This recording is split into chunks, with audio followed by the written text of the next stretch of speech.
विराजो श्री हनुमान। राम ते लक्ष्मण जानकी सदा करो कल्याण। सियावर रामचंद्र की जय, पवन सुत हनुमान की जय। मेरे श्री गुरु महाराज की बोलो भाई सब संतन की जय। बोल श्री विष्णु भगवान की जय। कार्तिक मातम की जय।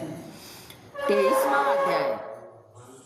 इतना सुनकर ऋषियों ने कहा कि हे सूत जी, भगवान के चरणों से उत्पन्न गंगा की महिमा कहिए। सूत जी कहने लगे कि हे ऋषियों, जैसा नारद जी ने राजा पृथु से कहा सो मैं तुमसे कहता हूँ। इंद्रादिक देवताओं को उत्पन्न करने वाली कश्यप जी की 2 स्त्रियां थी।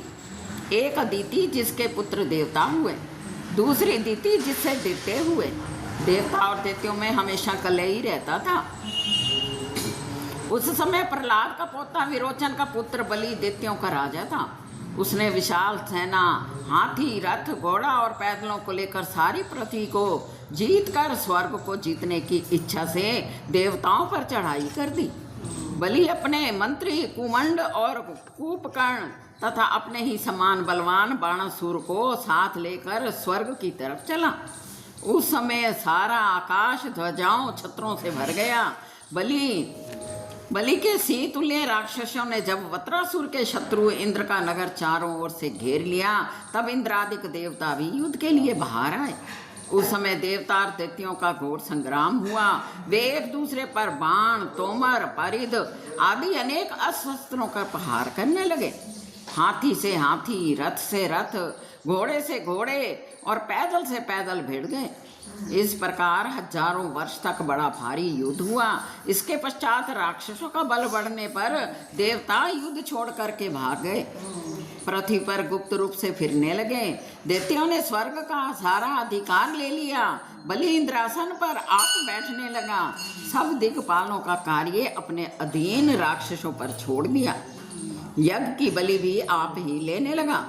अदिति अपने पुत्रों को शोभित देखकर अत्यंत दुखी हुई और अपना स्थान छोड़कर देवताओं की जय और दैत्यों की पराजय के निमित्त भगवान की तपस्या करने लगी। हिमाचल पर्वत पर चली गई। कुछ काल फलाहार रही, कुछ काल सूखे पत्ते खाए, कुछ काल पवन आहार किया, कुछ काल एक पैर से और कुछ काल पांव के अग्रभाव से खड़ी रहकर परमात्मा का ध्यान करती रही। देवताओं के 1000 वर्ष तक उसने दुष्कर तप किया। मायावी राक्षस ऐसा सुनकर देवताओं का रूप रखकर अदिति के पास आए और कहने लगे कि माता, क्यों ऐसा दुष्कर तप करके दुख उठाती हो? आत्मघात करना सब शास्त्रों ने पाप बतलाया है। हम तुम्हारा दुख सहन नहीं कर सकते। माता के बिना पशु, सर्प आदि कोई भी सुख की नींद प्राप्त नहीं कर सकता। दरिद्रियों, रोगियों, परदेशियों सभी माता के दर्शन मात्र से ही सुख को प्राप्त होते हैं। माता से मनुष्य कभी विमुख नहीं हो सकता। जिसके घर में धर्म युक्त माता नहीं, पतिव्रता स्त्री नहीं, उसका जीवन धिक्कार है। तुम अपने पुत्रों की रक्षा करो। परंतु ये सब कहने पर भी अदिति समाधि से चलायमान नहीं हुई तो राक्षस उसको मारने को उद्धत हुए। तब दैत्यों ने अदिति को जिंदा ही जला देने के लिए वन में अग्नि लगा दी, पर उस अग्नि से दैत्य लोग खुद ही जल गए। अदिति को कुछ पता ही नहीं लगा। भगवान की तपस्या के बल से भगवान के सुदर्शन चक्र ने उनकी चारों तरफ से रक्षा की।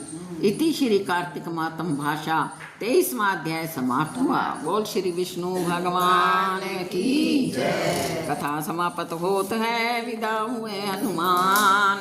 राम ते लक्ष्मण जानकी सदा करो कल्याण। सियावर रामचंद्र की जय, पवन सुत हनुमान की जय। मेरे श्री गुरु महाराज की जय। बोलो भाई सब संतन की जय।